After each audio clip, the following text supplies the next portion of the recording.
Good afternoon. So we will resume, and this is the second panel. So in the morning we discussed security, and now second panel we talk about economy. And I hope you see during the discussion during the lunch was a good bridge from security to economy. But actually, it's not from security to economy, actually more like a security and economy. They're overlapped with each other. Today, so for economy panel, we talk about not just US-Japan relations, US-Japan-Mexico relations. Well, several reasons. One, we are working with SMU Mission Foods, Texas Mexico Relations Center. I emphasize one point. Don't say that this is a US Mexico Center. So we all say this is a Texas Mexico Center. And that is very important as we often talk with Consul General of Mexico in Dallas, Mr. Paco de la Torre. He's a very smart person, at the same time, very unique person. So it's very important to emphasize Texas-Mexico relations, as Texas economic interest is seemingly deviating from Washington's economic interest, or like what Washington believes as an American economic interest. So, so Texas perspective on the relationship between Texas and Mexico is very important. Sunstar Symposium, last Sunstar Symposium before pandemic it took place in Washington D.C. in 2019, and we had a similar session. And I started that session with saying that, well, of course, integrating the U.S. economy and Mexican economy is a good thing, right? So there's no doubt. And I thought so. And then like some of in the audience say, what? So that was actually kind of wake-up call. But in Texas, there is a huge support for NAFTA and now USMCA.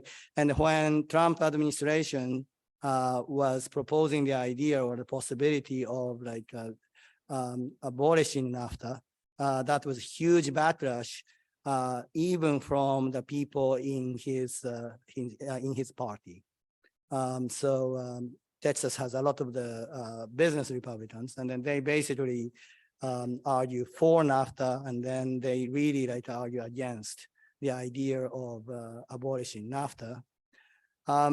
During the Trump administration, I often tell my Japanese friends that if you want to meet people who are complaining about their own party's president, you should come to Dallas. Because they're Republican, but they actually complain about Trump, and then their major source of complaint was his attitude toward NAFTA. We have a great speakers today, and then first speaker is Dr. Kristen Betasi, my friend, and now quite a long time friend through Mansfield Foundation. She's a political scientist, political economist, PhD of political science, and working on the topic that we both are very interested in, global value chains. And today she talks about mainly a US-Japan aspect of US-Japan-Mexico economic relations. Please join me for welcoming Dr. Betasi.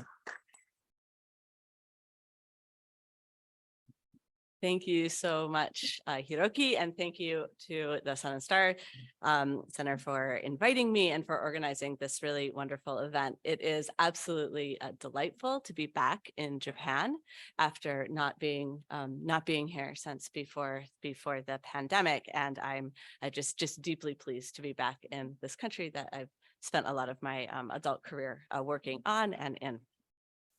So today I'm going to mostly think about US and Japan and try and contextualize in sort of a big picture the US-Japan relations under this post-corona uncertainty, as is our theme. US-Japan economic relations are deeply important for both countries, and there's a lot of mutual prosperity that comes out of this, as well as a lot of healthy competition, right? And as well as cooperation. So I'm going to introduce today what I see as some of the key elements of US-Japan economic relations, including recent trends in how both governments and the private sector are responding to some of these rising security concerns. So I have two major takeaways from my talk today. And first, and we've heard some of this morning already, that Japan sort of writ large, right, from a state and private sector perspective, is very committed to multilateral globalization. And we'll see this in a lot of different faces, as well as cross-border integrated supply chains. This is reflected in regional agreements. This is reflected in product specialization. This is reflected in private sector strategies. The United States is somewhat committed to these same goals, but is at the same time integrated into Japan's specialized supply chains. And this is really important. At the same time, is a lot of recent trends, both in the United States and Japan. There have been decisions to forego some economic efficiency in exchange for prioritizing national security concerns, very explicitly. And we see also deepening cooperation between the United States and Japan in these security areas. Before I go into these trends, I want to pause for a moment and think about how it's not inevitable that the United States and Japan would be in this position today. It's a blast from the past here. If we dial back to when I was just a kid and really not thinking about international political economy, the discussions that we're having today in this room and the perspective which we're thinking about them are fairly unimaginable. The United States and Japan were in the middle of a trade war. There was the concern about where our jobs and where American economic prosperity might be disappearing to was Japan. Right, those were the conversations we were having in the United States. We had metaphorical Japan bashing as well as literal Japan bashing, right? As you could see in this picture right here. There was deep anger at one point, one phase in time in Washington, D.C. towards Japanese companies that had violated export control regimes against the U.S. with the USSR.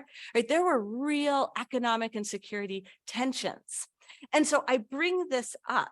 Right, so but today, right, the relationship we have is very strong, and the security alliance, as many say, right, it's maybe the strongest it's ever been, but that took work from some of the people in this room, and as well as people similar to us sitting in this room, to make it what it is today. And I think that this is really important to remember today because it demonstrates the haziness of the future, and I think invites some humility on our part of maybe the certainty with which we can see things. And this is similar to calls that we heard this morning, calls for agility, for flexibility, right? But also we don't know what the future holds, and we don't know that the path we have today is going to lead to the outcomes that maybe we're predicting. So with that, right, the United States and Japan are very important to each other. We have a lot of mutual reliance in trade.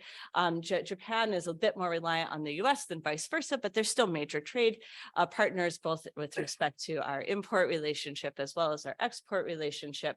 You can see that for Japan, China plays a much larger role overall in the Japanese economy compared to the role it plays in the US economy. I'll go back just for a minute. China's the #1 import partner in both of these, but the United States exports a lot more, right, to our close neighbors in the north and the south. Trade is, of course, only part of the story. Japan is, as our friends in JETRO like to frequently remind us, rightfully so, that Japan's the largest foreign investor in the United States, particularly after the decline of foreign direct investment from the United Kingdom. But it's also consistently one of the largest, if not the largest, foreign job creators in the United States. This map right here is a few years old. It's from 2016. But you can see in particular, these dark blue states are the states where Japan is the largest foreign employer in these and then the states where it's the second or third top foreign employer. And we can particularly see this along that USMCA corridor in the middle of the country. And so this investment and this job creation contributes to the mutual support of sunrise industries, both in Japan as well as in the United States, right? This isn't the old dying sectors, right? These are things that are vibrant. These are things that are important to future prosperity. And these are also key manufacturing industries that help integrate into regional supply chains, both within the US, Mexico, Canada relationship, which we'll hear a lot more about from the next two speakers, as well as in the Indo-Pacific more broadly. So this strategy with the United States, or this relationship with the United States, fits into Japan's more broader business environment. In particular, this is I really like this graphic that's made by the Ministry of Economy, Trade and Industry. This particular thing is from a 2019 report, again using 2016 data. What this graph shows is the global market size and global share of major cutting edge products and components manufactured by Japanese companies. So you can see, right, the balloons that are rising to the top are the industries where Japan has we have high profits. And then on the x-axis, on the horizontal there, you can see global market share. And so we have in the Japanese economy this set of industries that is both very profitable, as well as where Japan has a really commanding global market share in a lot of places. What are these products that we're thinking about? A lot of these are inside other products, right? So these are high value added precision parts, machinery, components. Much of Japanese total economic activity comes not from a final Japan branded product, although of course some of it does. Those big bubbles, the top left are automobiles, right? So we certainly have Japan branded products, but most of it is Japan inside, right? Inside other products, including probably most of these fine electronics we're using right now. So we have these particular products require integration into supply chains, right? These are not things where companies can just choose to go it alone, because these components are things that require having perhaps rational, but hopefully at least profitable integration into cross-border supply chains. At the same time as these economic trends have been happening over the last couple of decades, in particular, Japan's economic diplomacy has reflected these particular interests of the business sector. This map here from the Ministry of Foreign Affairs shows a map of Japan's economic diplomacy, particularly with free trade agreements, economic partnership agreements, et cetera. So we have, I think we'll hear a little bit more about some of these later as well, but the push for these regional economic agreements has been to help support this Japan Inside strategy, the aggregate niche, these particular little parts of the Japanese economy that are the most highly profitable and are what are pushing the Japanese economy forward. So you can see here the circle that was the TPP includes the United States, which sadly, I share the regret of this, the lunchtimes discussion. I'm so sorry that the United States and Japan, of course, have negotiated a trade agreement, such that a bilateral, non-congressionally approved trade agreement. But Japan is also involved in a number of other bilateral FTAs, as well as multilateral agreements, perhaps most notably the Regional Comprehensive Economic Partnership, RCEP, which is, as was mentioned earlier, the largest economic trade bloc out there, larger than the other ones that we see. So what are the substance of these? So these agreements, in particular, the broad regional agreements, we'll go back to the map, are pushing to, of course, lower trade barriers, right? So to the standard stuff, let's see, lower tariffs, et cetera. But a lot of these are about building shared production standards, helping the Japan inside work, right? Being able to have shared ISO standards, to be able to have clear rules to lower the regulations, as well as a push towards having shared environmental and labor standards, some of the things that might help answer the problems of why people feel that they're losers from trade. Right? If we have some shared rules and shared standards, maybe we'll feel like we're operating on a level playing field. At the same time as we see this integration, we also see a lot of new concerns about concentrated economic dependence. Particularly on China, but not solely on China, although that's a large part of the story. So the first within Japan, the first thing that triggered this was the 2010 rare earth embargo, or de facto embargo, claimed embargo by China during a territorial dispute around the disputed Senkaku or Diaoyu Islands. But more recently, there have been a whole other set of issues that have raised security concerns, including disruptions from the US-China trade war, the supply chain disruptions from the pandemic, as well, of course, as Russia's full-scale invasion of Ukraine.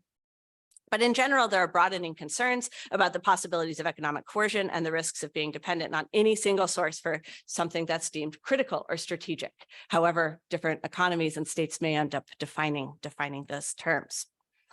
So within Japan particularly, and I'll bring the United States in a moment, in order to strengthen what is called supply chain resilience these days, Japanese companies and the government have taken a lot of different actions.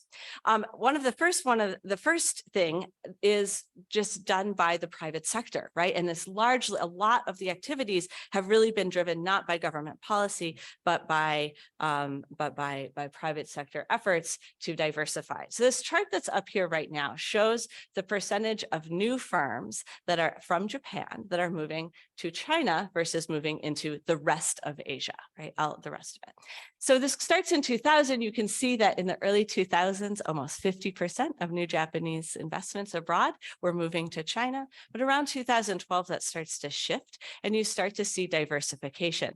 Now, if I showed you a chart of total business activity, like total number of firms, the activity in China is still going up. It's going up everywhere, but it's going up more in the rest of Asia.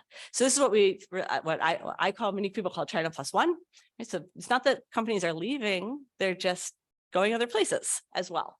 So this is diversification, but with this we should not expect, and I do not expect to see companies leave China and to abandon this really integrated regional strategy. And in particular, this is because the reason that companies are going there is because they're trying to expand into local markets, right? So it's about 30%. It's the green bar in the middle there is China, because they're embedded in international production networks, and China plays a key role in both distribution, but also the production network for firms. We also have a sort of industrial policy and economic security approach. So in terms of industrial policy, over the last more than 13, for about 14 years, there has been targeted subsidies from the Japanese government in order to promote diversification into other markets by Japanese companies. This started with rare earths, but it's expanded to a whole host of other sectors, including other critical minerals, but also batteries and magnets, chips. We've seen a lot of that in the over the last few months, medical supplies, pharmaceuticals, personal protective equipment during the pandemic, and the like. There's also a specific piece of legislation called the Economic Security Promotion Act.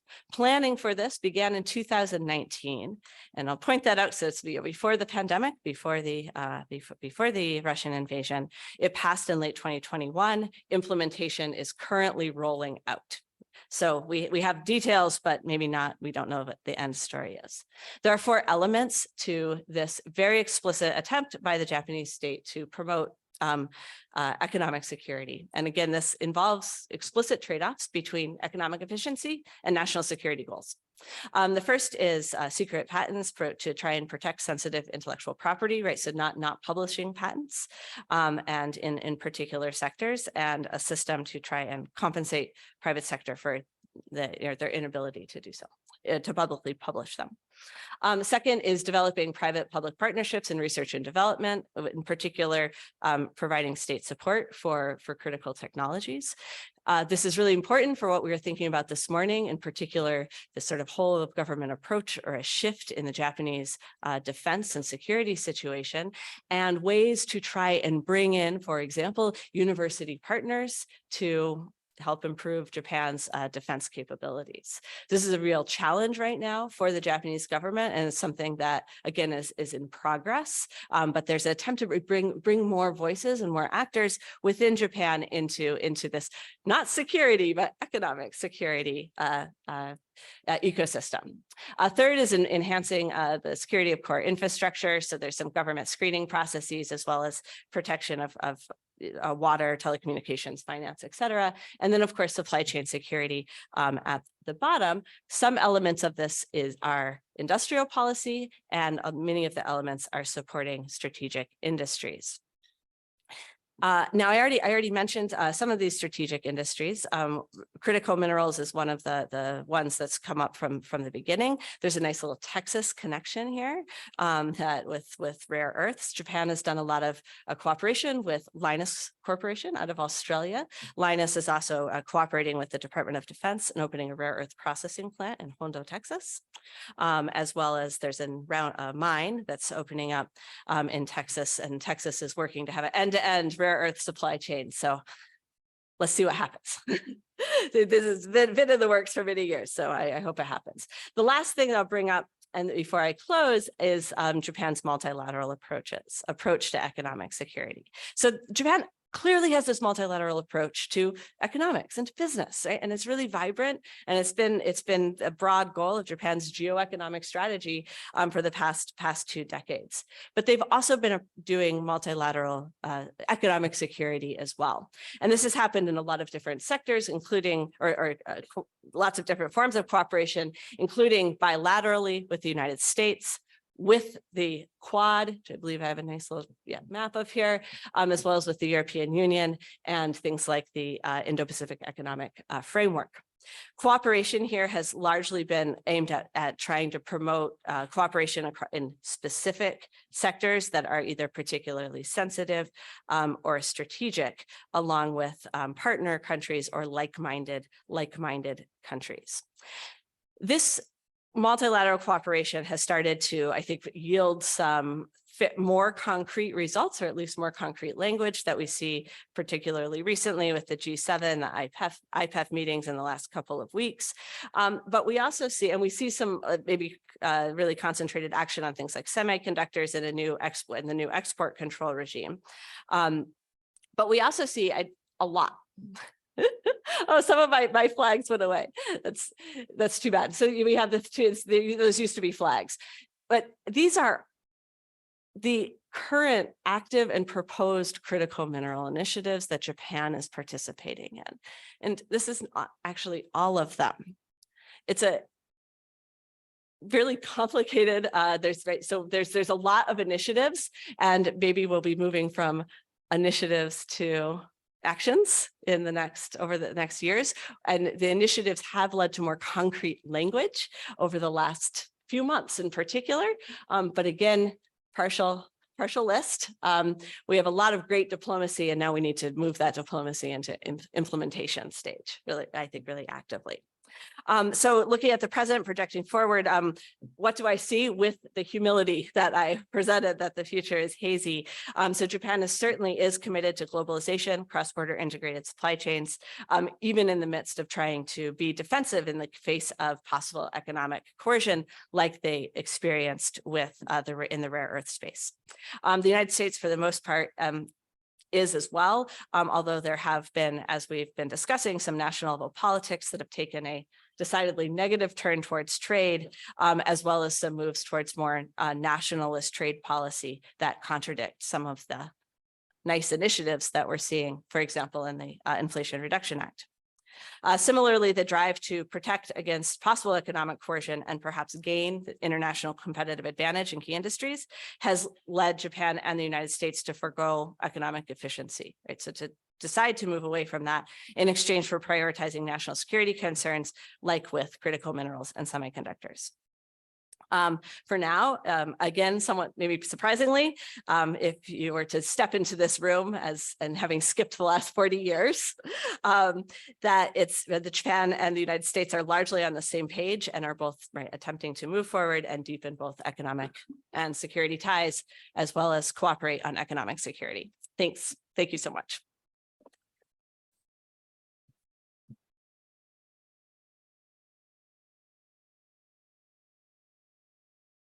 Thank you. Next speaker is Dr. Taiko Hoshino. Dr. Hoshino is currently emeritus fellow of IDE-JETRO, Asia Keizai Kenkyūsho. She is an economist and specialized in the Mexican economy. When I was studying, I started studying global value chains of the Asia Pacific. I do not speak Spanish, I do not read Spanish, and I like to but know about the Mexican economy.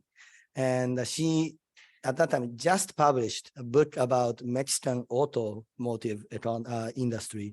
And that was very interesting. And then, as you may know, IDE-JETRO is located in Makuhari, actually a little bit remote. So I had a friend who, a China specialist who is in IDE-JETRO, so I had an appointment to meet with her, and then I wanted to also meet Dr. Hoshino at the time, and then so we met at that time for the first time, and then the conversation with her is always very stimulating. And so today she talks about among those three triangular relationship among the three aspects. She talks about Japan-Mexico economic relations. Please join me for welcoming Dr. Hoshino.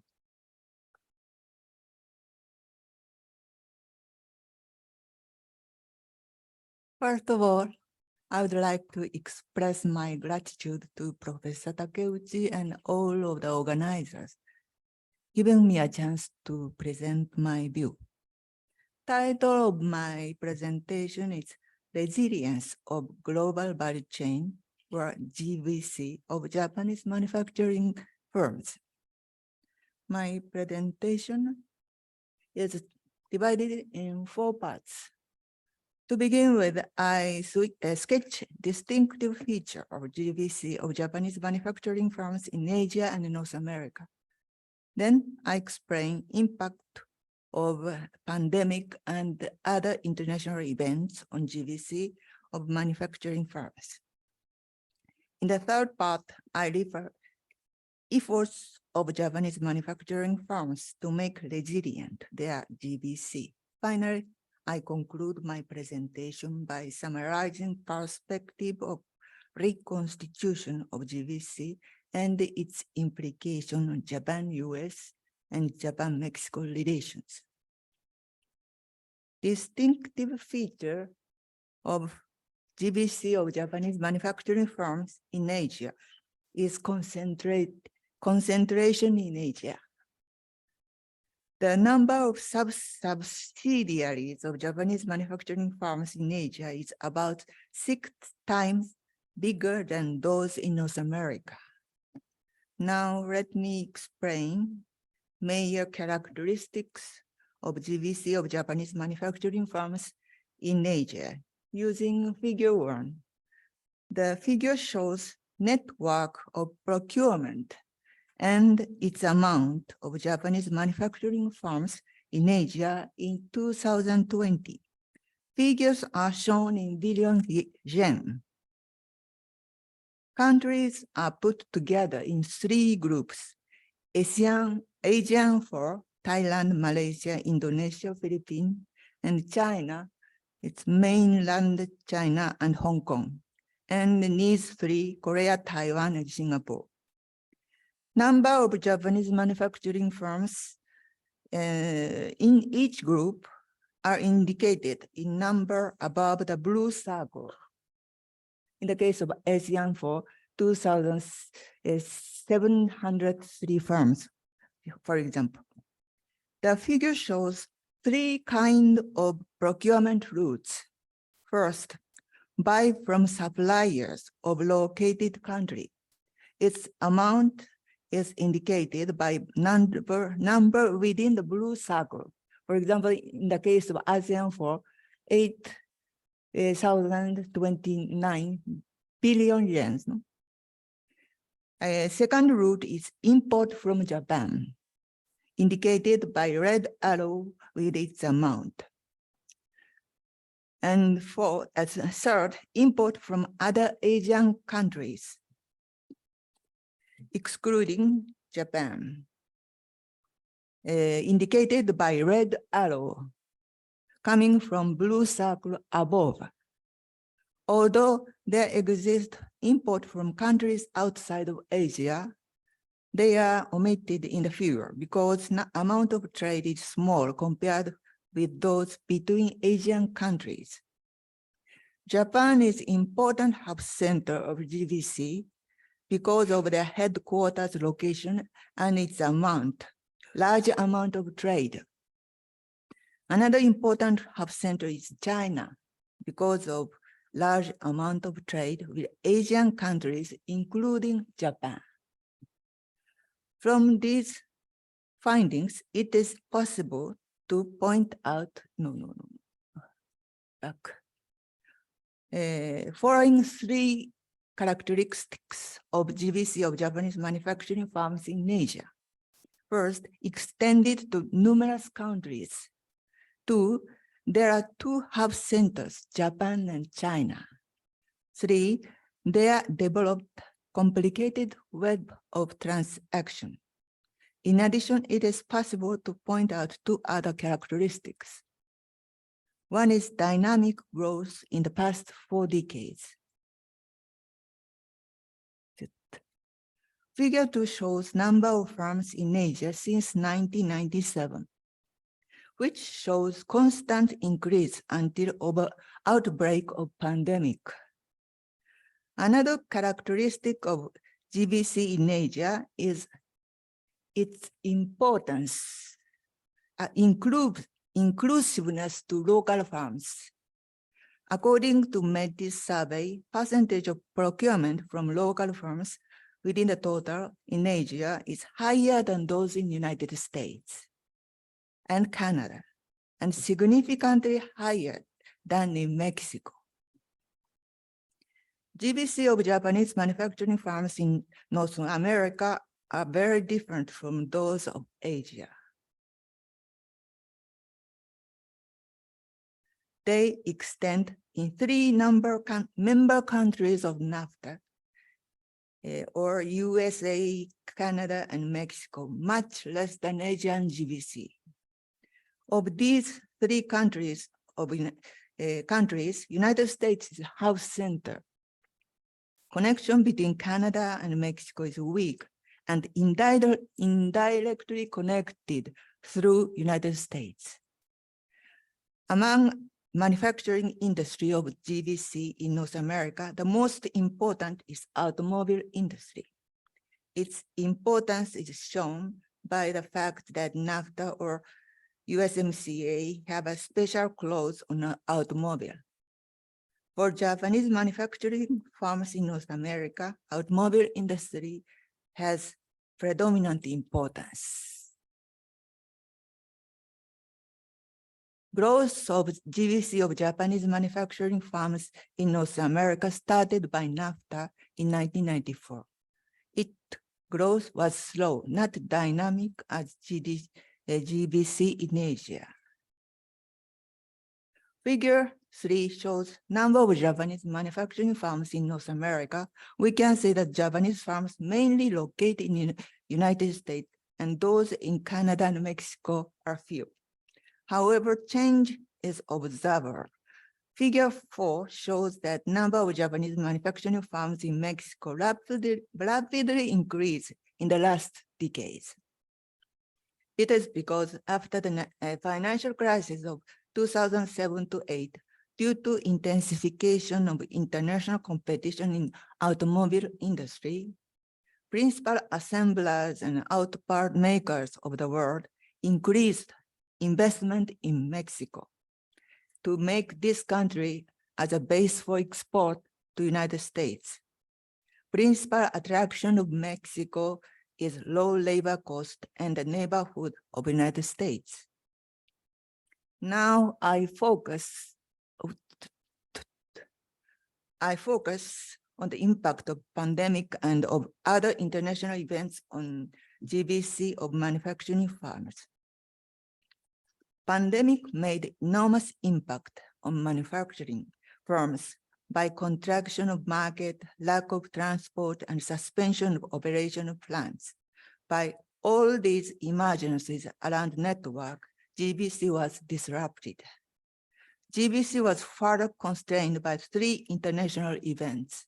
First is US-China trade conflict, which increased regulation on trade by reason of national security and increased risk of concentration of supply and demand in China. Second, revision of NAFTA or USMCA, which intensified regulation on automobile industry, of which most difficult requirement for firms are higher local contents, local procurement of steel and aluminum, and high labor value contents. Third, invasion of Russia to Ukraine, which brought inflation and fluctuation of currency rate. Disruption of supply chain and drastic change of geopolitical environment and market condition forced firms to consider reconstitution of their GBC.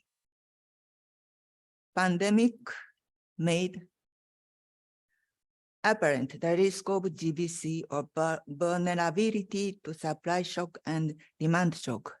And also the risk increases when supply and demand are concentrated in a few firms, and when supply chain is concentrated in a few countries, such as concentration in China. Principal measures observed in recent trend of investment and procurement Japanese firms are: first, diversification of suppliers, clients, and production sites. Second, adaptation to changes of geopolitical environment and new market condition. And third, nearshoring, which means to open production sites and procurement near clients and market. Now, I sketch direction of reconstitution observed in GBC of Japanese manufacturing firms. Information is taken from latest white paper of METI and various reports of JETRO. In Asia, firms tend to alleviate concentration of investment to China and to diversify investment to other Asian countries. Among Asian countries, Vietnam emerges as a receptor of investment and procurement taking place of China. Firms also make efforts to diversify their suppliers and clients, preferably in the located country or at least in neighbor countries, in order to reduce costs and risk. In North America, transfer production site and procurement from China to North America is observed due to increasing risk of supply from China.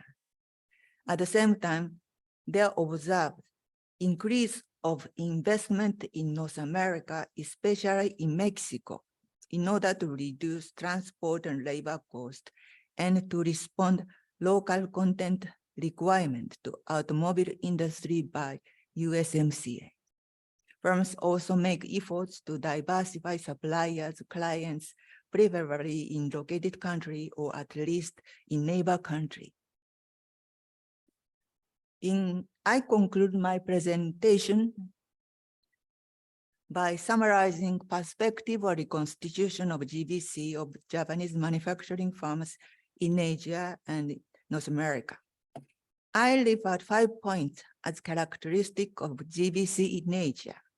Of these 5, 3 points tend to be intensified, or GBC in Asia tend to be more extended, more complicated, and more inclusive to local firms. Growth and importance of China are foreseeable on the premise that there is no drastic change in geopolitical environment and market condition.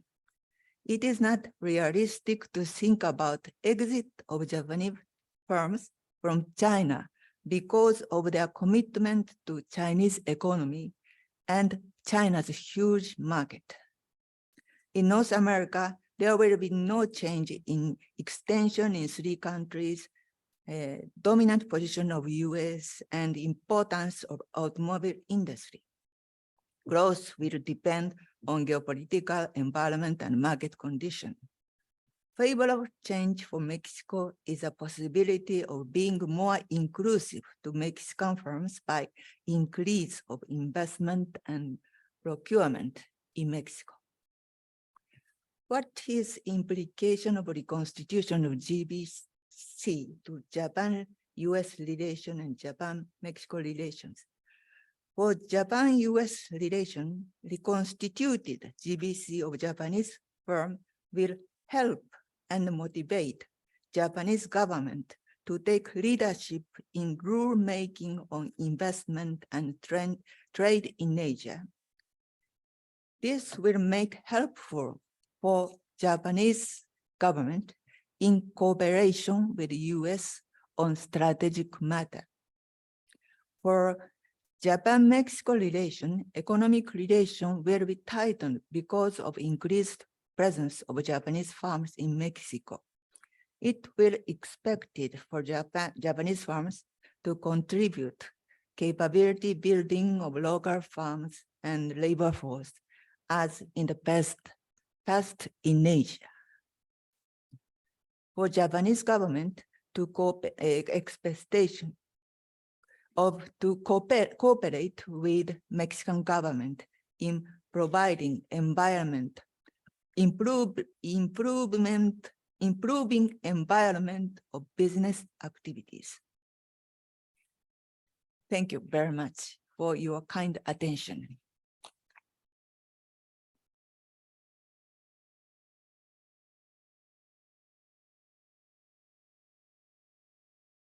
The third speaker is Dr. Raymond Robertson.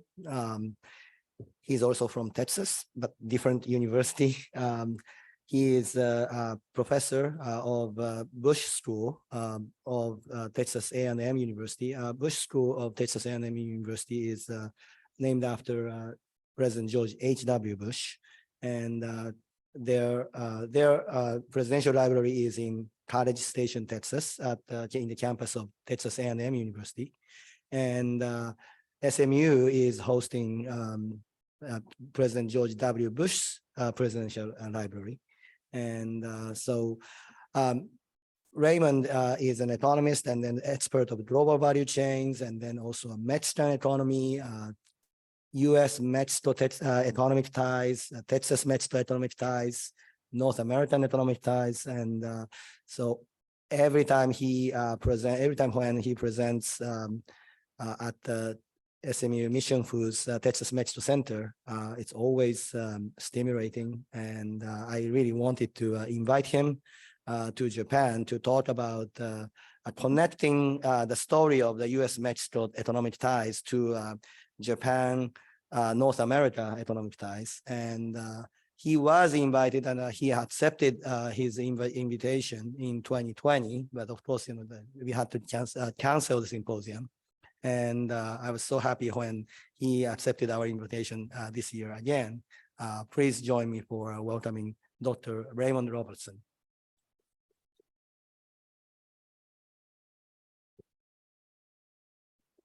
Thank you very much, Hiroki. I know this is the Sun and Star Symposium, and the sun represents Japan, and the star is supposed to represent Texas, but I think the real star is Hiroki, to be honest, who's doing such an amazing job. So thank you so much.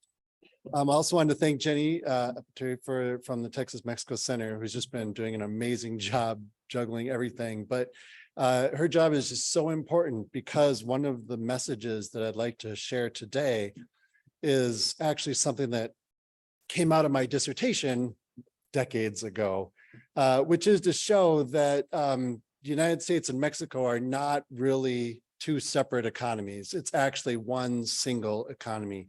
The labor markets are very closely integrated. The number of border crossings, not illegal or undocumented, but legitimate business crossings, is more than 1 million people per day. If you go down to Laredo, Texas, I've taken a class, my students down to Laredo, 14,000 trucks cross the Laredo border station every day. It's an amazing economic relationship.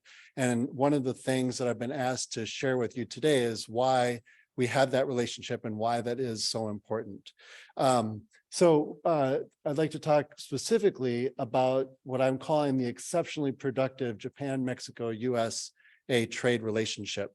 One of the things that economists teach is that trade increases growth and prosperity, and we do that oftentimes by negotiating trade agreements. So I want to thank Ambassador Kirk for the work in his service. But what we were doing in this project, which is joint work with Caleb Abreja, who's my postdoc at the Mosbacher Institute, is we actually evaluated the change in trade for every trade agreement in the world. And I'm going to share with you some of those results, especially in the context of the US, Mexico-Japan relationship. There's two main motivations for this project. One is just understanding trade leadership, like what happens when we have a trade agreement. We know that Japan, as we've just heard, has 17 regional trade agreements listed with the WTO. There's several more. And as we've heard very eloquently and wonderfully said, that Japan is clearly a leader in globalization and in pursuing economic integration. Mexico is another world leader in regional integration. They have 23 regional trade agreements in force. They recently just announced another with Korea. And Mexico is the main, kind of depending on your measure in the market, the number one or number two trading partner. Just in the last year, we just barely got eclipsed by Canada. It bounces around a lot in the last several years, but the importance of China has been declining, especially on the export side. But as Kristen pointed out, we export as a share of total exports, more than twice as much goes to Mexico as a share as goes to China, for example. So it's an absolutely critical market. The other thing, and this is going to be pretty provocative, and so I don't want any trade ambassadors to get upset with me as we go forward, but not all trade agreements are created equal. So different trade agreements have different effects on trade. And so there's a long history of that, but it's also important to point out that there's been a huge explosion of these bilateral trade agreements, given the stagnation of, and I'm going to mention something that has not been mentioned by anyone yet at the conference, which was the WTO, has basically stalled quite a bit. And in its place, regional trade agreements have been taking off.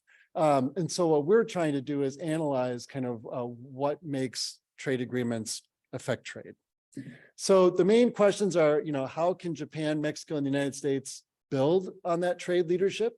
What are the strengths and opportunities for trade? And then how do individual trade agreements affect bilateral trade flows? And what are the characteristics of trade agreements that explain that heterogeneity? And this does tie in, believe it or not, to the discussion we've been having so far in terms of what are we trying to do with our trade agreements? Are we trying to make them more labor friendly? Are we trying to make them more environmentally friendly? What other things are going into those? And I have a couple of provocative results.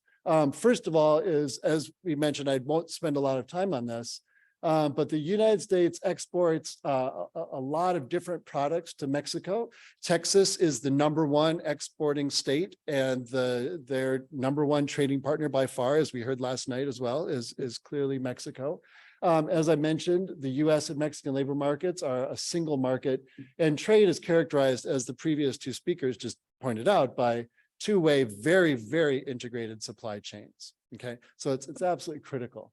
Mexico's exports to the United States are, as we just heard, right, in automobiles, but also the other blue stuff on top is electronics, but a lot of that is also things like wire harnesses for dashboards and other things that go into cars and automobile products. So basically, we can't think of Mexican products or Japanese products or US products. It's all about working together in a common goal of this joint production. And we've seen all kinds of implications of that for labor markets. And I just can't emphasize this enough.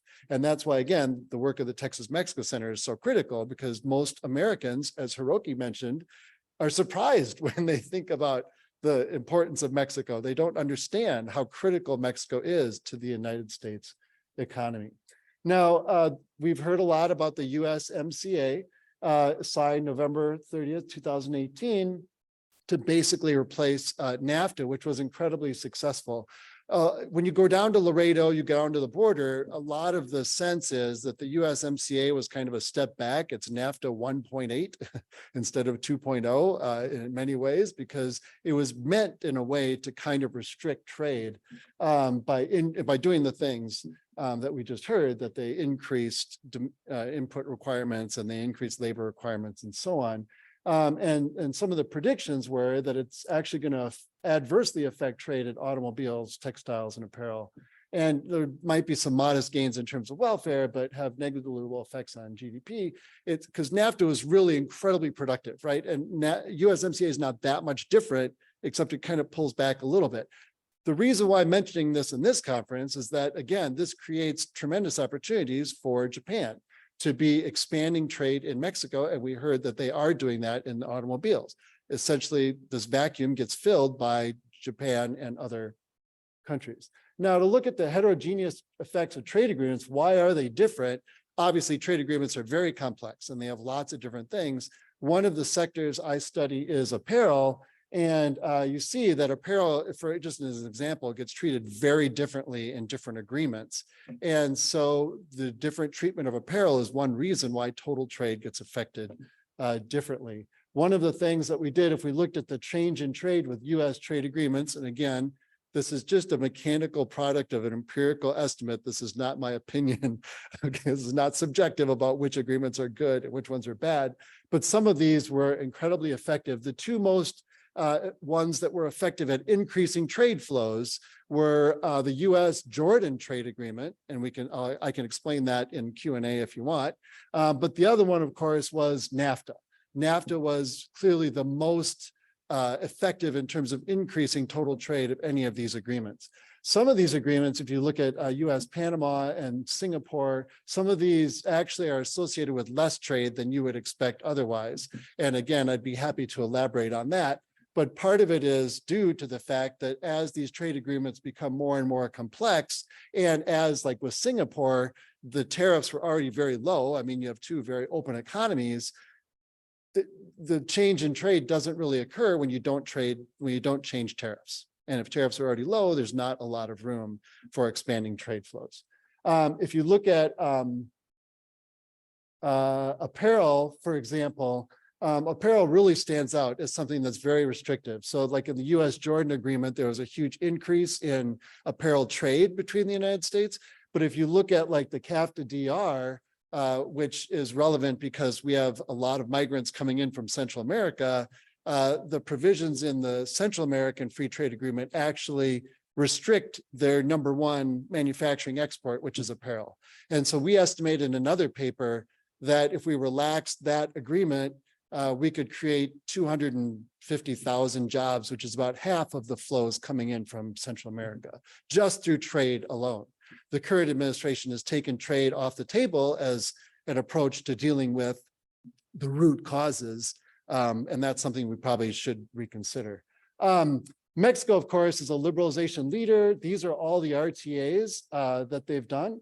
One of the and these are the list of all of Japan's agreements, right? So there's a lot of them. I'm just kind of showing you all of the different agreements. I'm not going to go through each one, so the translators don't have to read every single agreement.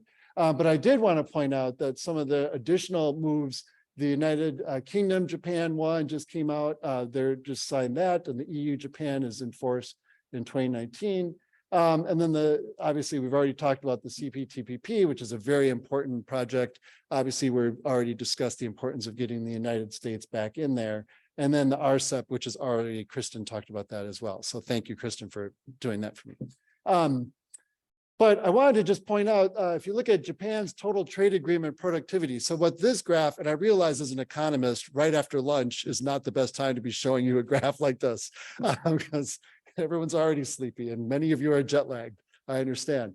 But what this is a distribution of all the trade agreements in the world. The solid line shows all the trade agreements in the world and the change in trade that happened with every agreement. So everything to the left of zero, and there's a lot of them, actually restricted trade more than they expanded trade. Everything to the right of zero is the expansion of trade. A 2 would be a 200% increase in trade. So most agreements kind of fall in between, between 0 and 100%. The solid red vertical lines are Japan's trade agreements. So these are all of the estimates of how each agreement changed with Japan. The dotted line is the Japan-Mexico trade agreement. So my point with this graph is to show you that Japan's most expanding trade relationship has been in that Japan-Mexico agreement. It was the one that expanded trade more than any of other Japan's agreements. And that's really important, right, for the Japan-Mexico relationship. And you can see that the Japan-Mexico is to the right. Brunei Darussalam obviously is another very effective one. And there's a lot of heterogeneity in these agreements. And we can explore that if you're awake enough to ask me about that later. Okay, so if we look at Japan's exports to Mexico, this is going to echo kind of what we just heard, is that it's obviously dominated by cars, but also steel. The main point that I wanted to make with this is that this really reflects comparative advantage, right? So it's very much a traditional neoclassical trade story that Japan, being capital intensive, is going to be exporting capital intensive types of things. And Mexico is going to be focusing on, I'm sorry that pig meat just came out so large there, but it just very kind of jumps at you. But, it's much more kind of raw materials. So it's a very comparative advantage story that Mexico is a developing country that's going to be exporting more raw materials. But the point here is that neoclassical trade theory predicts this, and this is exactly what we see, and we do understand the trade relationship very well. And Ambassador, you're not raising your hand, right? No, you were just stretching. Okay, I just want to be very sensitive. No, this is the most recent, this is 2022. So I can show you, I have the website back here. It's the Observatory of Economic Complexity out of Harvard. Okay.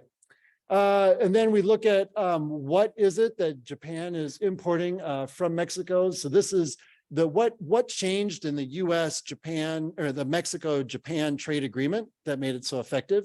You can see that you have wood and paper. Some of the ones to the right are the things that expanded, but it turned out to really restrict dairy products and petroleum.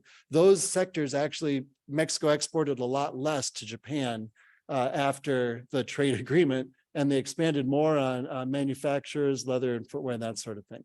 If you look at Mexico's imports, right, they actually stopped importing cotton and they increased imports of animal products, petroleum, but also textiles and clothing goods, right?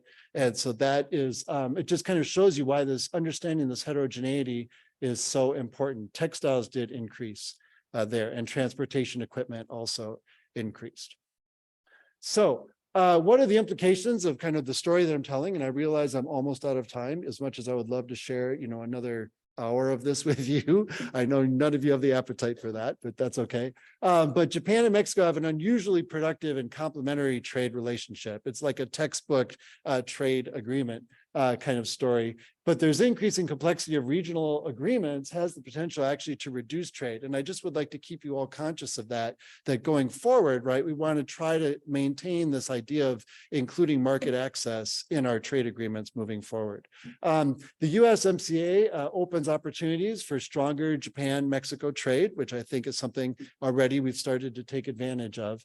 And this US push for international framework agreements are probably likely to restrict rather than promote trade to achieve other political goals. And I'm not saying this is a good thing or a bad thing. I'm just saying that when market access is kind of off the table, all the other things in those agreements tend to actually result in a little bit less trade than more trade. And maybe that's what we want. Maybe it isn't, but that's something that we should keep in mind. As an economist, I have a responsibility to tell you that. So I get my card stamped if I say that. And the last thing is more work is necessary to describe how the US and Japan can work together to leverage trade to achieve common development goals in Latin America. And specifically, I'm trying to get you to think about how Japan can help in addressing, in their attempt to try and engage the developing countries, how we can promote more trade in Central America to leverage the US-Mexico trade agreement to try and promote economic development in Central America. Thank you all very much for your attention, and I look forward to the discussion. Thank you.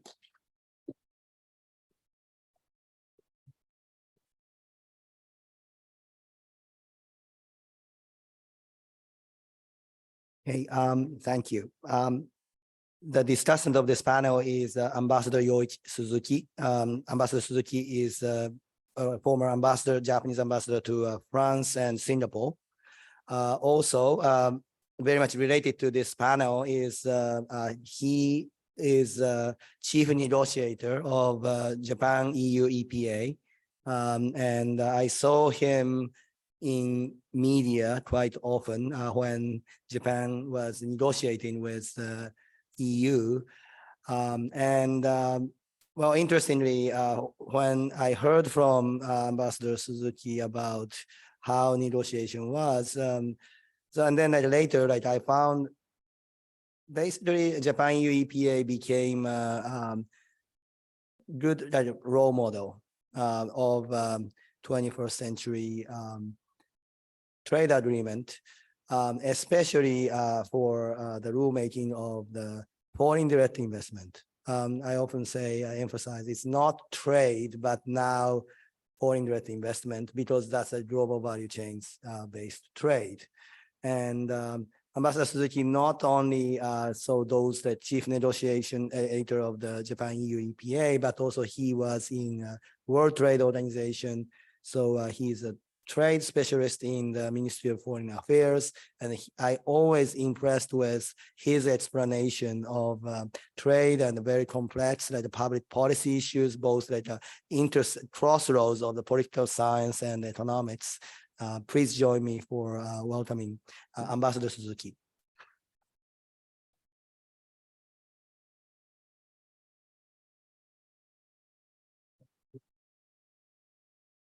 Thank you, Takeuchi-san. My job is easy because my instruction is to start the Q&A at 2:50, so it's already 5 minutes past the timeline. So I will move on without any further ado to the Q&A, but and open the floor, and maybe I will come in at the last moment to jump in and say a few words. But just one word of introduction. I've listened carefully to the three speakers, all very versed trade specialists. Professor Bekasi was saying prioritizing security now is more important, perhaps. And I'm absolutely in agreement with her. The trade world now, we see the emphasis on resilience, not further trade opening up or market access improvement. Resilience comes first. So we are living in a different world. And what she explained to me about the supply chain from this perspective was quite interesting. Dr. Hoshino also mentioned resilience and the evolving nature of Japanese global value chain. Moving away, she alluded, from China so that we can reduce risk. Now, Professor Robertson was more on a positive high note because his main focus is among Japan, US, and Mexico.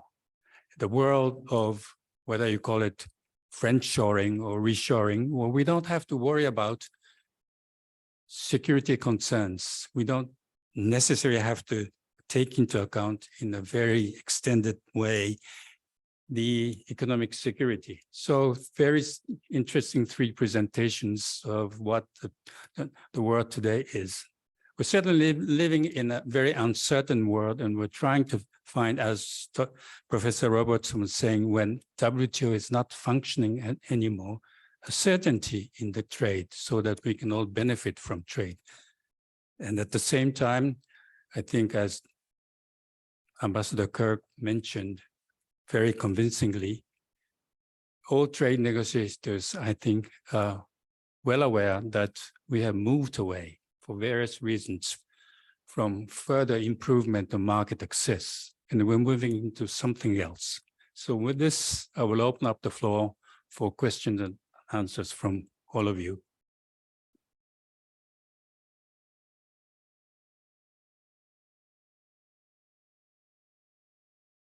Yes, please.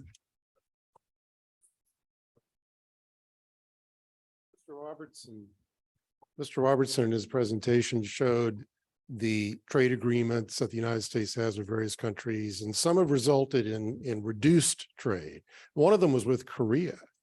And the Chorus bilateral trade agreement, although it went through a long political evolution, was kind of celebrated. The promise of it was said to be quite large. And I was really surprised to see that it not only didn't meet the promise, it went backwards. Do you have anything more to say about that?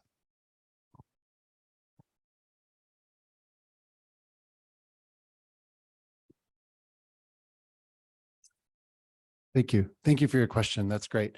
I haven't looked into that in that much more detail, except for one of the things that is becoming more apparent is that agreement is relatively recent, right? When it was celebrated, and a lot of the countries that had agreements early were the ones that felt that they were going to create the most trade. And then the Korean agreement came across later.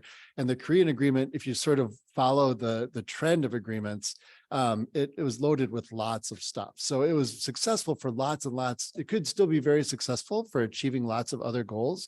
For example, the labor standards. I mean, I was in the Department of Labor when they had the Korean delegation come in, and we're going to talk about labor standards, and that was because of the agreement. And so there might have been other things that were achieved, right? But in terms of trade flows, like you just mentioned, market access might not have been the highest priority. Do you know what I'm saying? And that's why I'd be happy to kind of dive into that and more empirically, because by looking at sector by sector to kind of see kind of what happened in different sectors, but I haven't done that yet. So I'm sorry for not having done that yet.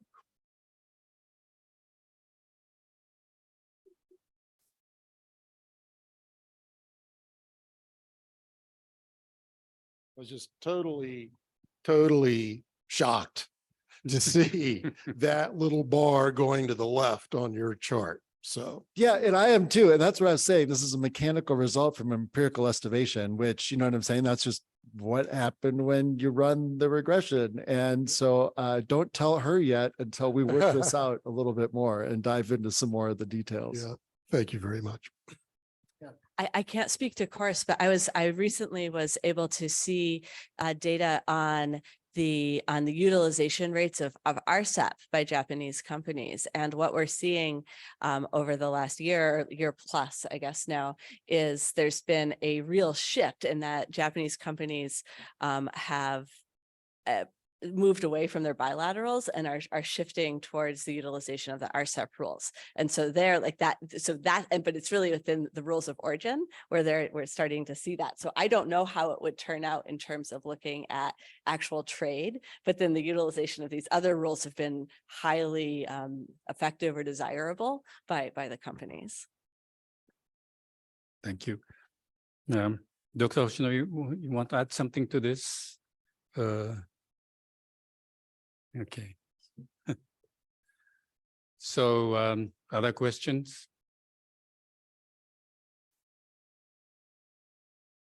Yes, please. This is probably a little bit unfair and given your presentations, but given my interest, I would love to know if any of you have any commentary on what's going on in Mexico politically right now and how that might be impacting the trade agreements.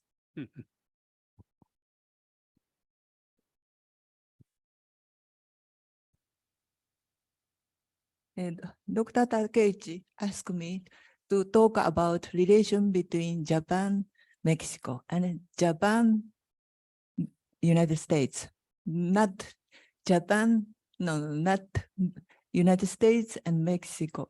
I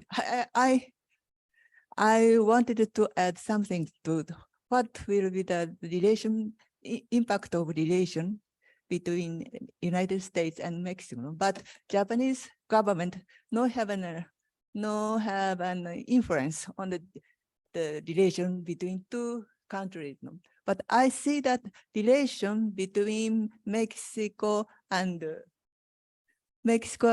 United States is very unstable because economically they are integrated like in one market.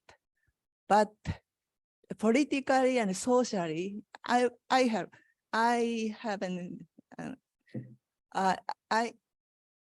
can point out three problems. One is that the election of presidents. United States and Mexico in the same year will have a presidency of election. Second is problem of drug. Organized crime groups, and both government can't control, so that the murder rate is raising.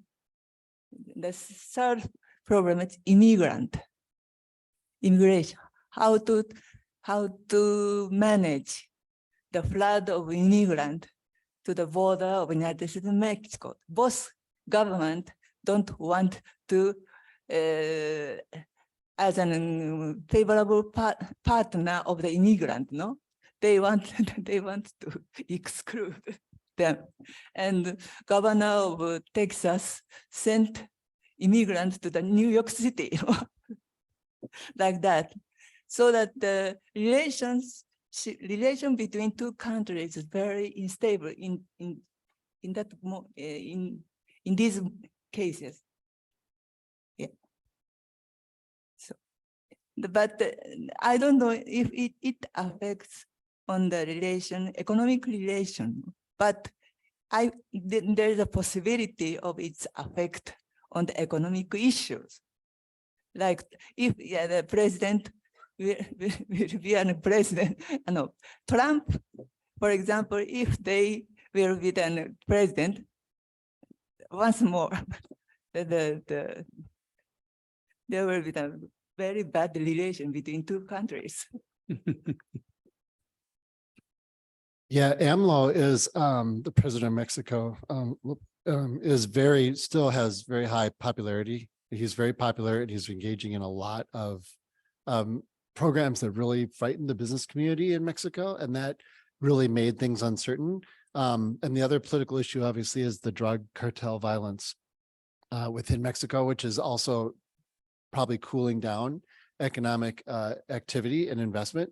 But having said that, I wanted to just say that when we go to El Paso, together, the one thing that they want us to tell everybody is don't believe all the things you see in the news. Like, things are doing well in El Paso, and the real estate market on the Mexican side is booming. There's lots of investment coming in from around the world.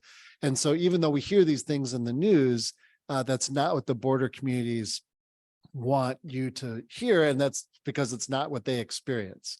And so I think it's very important for us to share that message, that it's a lot better than people realize from watching the news. Further questions? Takeuchi-san? Related to that, when Trump became a president in 2016, elected in 2016, and then later I think that AMLO became a president in 2018. What I was worried about at the time was, well, if like Trump tried to kind of destroy NAFTA, then still there is some resilience. But I think that if Mexican president tries to destroy NAFTA, then it would not. NAFTA could not survive. Well, so I'm actually watching the development of the Mexican presidential election in 2024. And also 2024 is the US presidential election year. So we are here in Japan. So a question is, well, Japanese companies are now investing in Mexico a lot, and then that's actually contributing a lot to Japan, Mexico, US economic relations. And then it also contributes a lot to Texas-Mexico economic ties. If you are asked by a Japanese business person that, so they are investing in Mexico a lot, and then their success, their profit all depend on USMCA, and then they're very active, as like Raymond keeps talking about, very active economic interactions at the borders. And then there is a risk of like a Mexican president, maybe like even more protectionist, more anti-internationalist. What would you advise to Japanese business person? Yeah, don't worry about the next president. The next president, I think, just visited Dallas, right? I don't know if you saw that. Just not to let any cats out of the bag, but I mean, the future nominee of the Moreno Party was visiting Dallas, and he got a big award. And it's not in Mexico's economic interest whatsoever to pull back on economic integration, even with the new administration. There's no way. As a matter of fact, one of the accomplishments of the AMLO administration has been they're trying to spread the growth and economic energy down into the South. They're not trying to pull it back. They're trying to spread it into the South. So they're developing the Yucatan.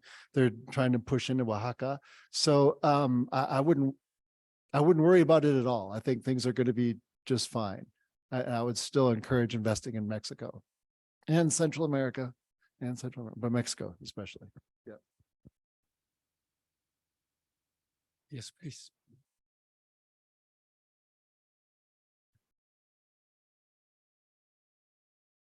Could you say a little bit more about Texas, Raymond?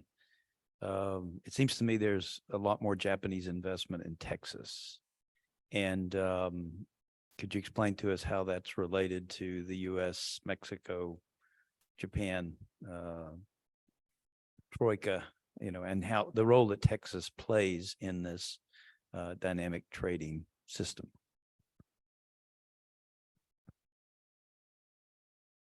Yeah, no, Texas is a national leader. I mean, one of the things that I was hoping that when I talk to elected officials, right, I'm saying we need to get Texas back on the forefront in the messages of promoting trade. So the role of Japan has been really, I think, important.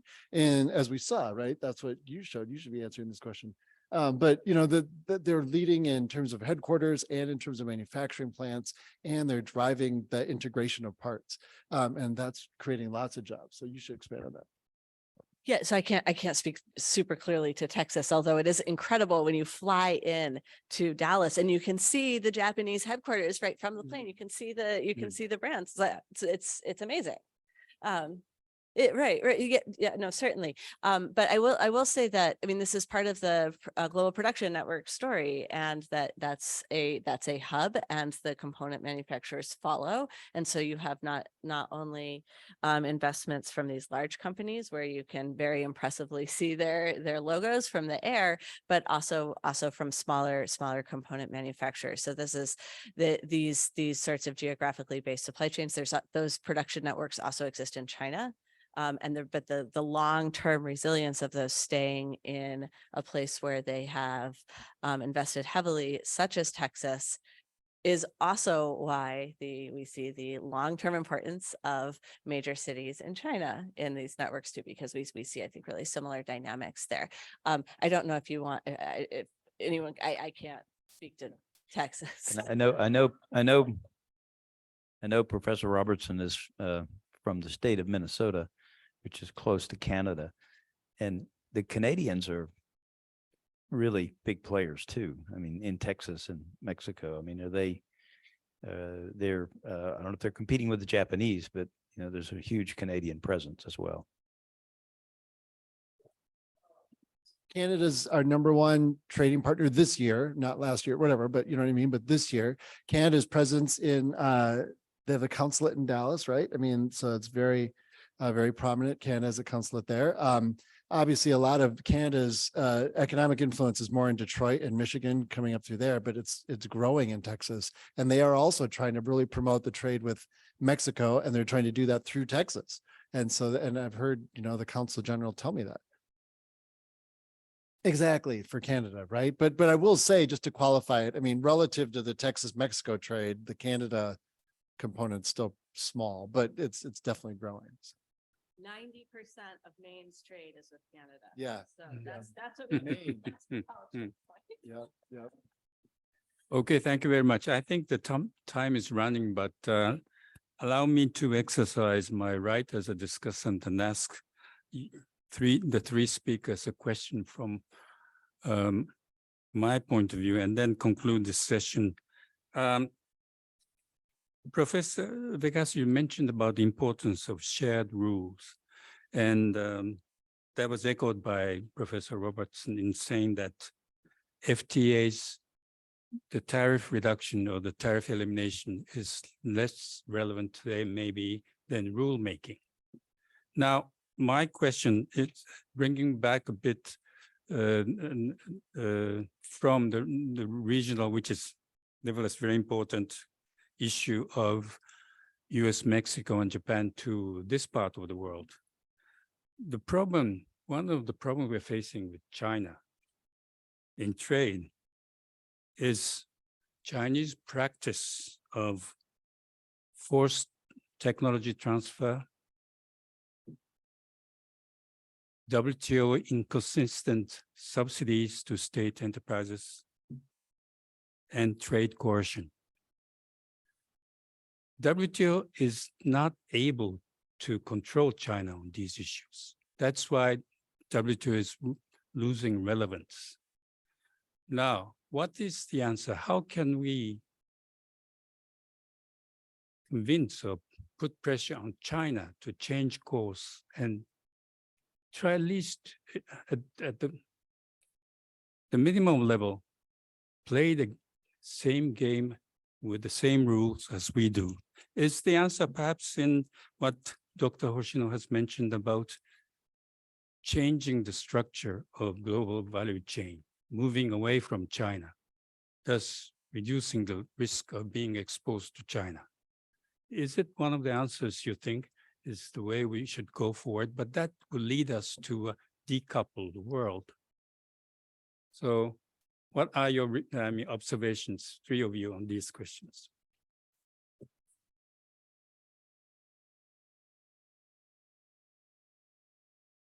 I think that the farmers are more realistic than politicians. They have a benefit in staying in China, so that if the pressure from the government is very strong, to, for example, from the Japanese government to get from China, they will not obey, like say, the government, no? Reduce investment, and critical part will be exit from the China, but they still remain in China, so that not cut completely, decoupling to world, so that the change will be very gradual. So, and other thing is, China also has an interest in Asian market and economy of Asia, so that it is the balance of power between China and Japan. And if the Japanese government and Japanese firms have a steadily base in the Asian economies, they can have voice in the rule making, and in this opportunity, they must use this opportunity to influence Chinese government. Thank I'm you. optimist. So I don't have any easy answers to your question, which is good, because if I did, I should quit my job as a professor and go solve the world's problems. But I do think it's really important to recognize that these issues, things like forced tech transfer, the lack of protection for intellectual property rights, subsidies to state-owned enterprises or to private enterprises in China as well as things like unequal treatment of foreign firms in the Chinese market. These are concerns that are shared by many countries. These are shared by Japanese companies in China, American, European, that many different firms from many different countries of origin. And I think that we did get a good start in trying to solve these problems by things like the TPP. And what you join the TPP, you make it look really good. Right, you get a lot of economic benefits. It brings there are member countries of the TPP that are one-party states, right? Within Vietnam, and then you make the benefits good enough that China wants to join, which in fact they would like to join. I think that China joining the TPP is a long journey yet, but make it a very attractive trade and economic architecture, and that those potential mutual benefits could be enough. Now, that idea, that's a decade-old idea now. And that's a decade-old multilateralism, which I wish we hadn't walked away from. And I think that I think that the United States would be wise to step back on that path, and that we can in some ways, perhaps the private sector in the United States and also in Japan maybe is more realistic, maybe is leading in some ways there to do that. But we need to move towards cooperation and to think about the possibility of with solving some of these problems like forced tech transfer, IPR, equal treatment, et cetera, that maybe the door could be open for shared interest in the future. Thank you. Please. Yeah, no, I think TPP is definitely the way to go. I mean, it's my understanding that China's trying to apply, right? I mean, so They have applied. September 21, they applied. So, so I think we're very optimistic about that. And the other thing, though, I think it's interesting, right, is that the companies, is both of you were saying, I really agree with, which is companies are in China at their benefit, and the governments are telling them that they should get out because it's bad or whatever. But it's not clear what the national security risk is for Disney to be producing in China. You know what I'm saying? And Disney's struggling all the time. Like we met with Disney, and they're like, we're getting all this pressure to pull out of China, but I'm like, there's no security risk for Disney unless Aladdin's going to, do something for us, or, you know what I mean? So I think we just need to really be realistic about the corporate incentives if we're going to try and influence corporate behavior. Thank you. The corporates are always smarter than the governments, I'm sure. But thank you very much. I would like to thank the three speakers on ending this session with a very positive note. And my message would be that, since, as Professor Robertson has said, China has applied to join the TPP or the CPTTP. And since the CPTTP works on the consensus, our message should be that the US should come back to the CPTPP before China does join it. Thank you.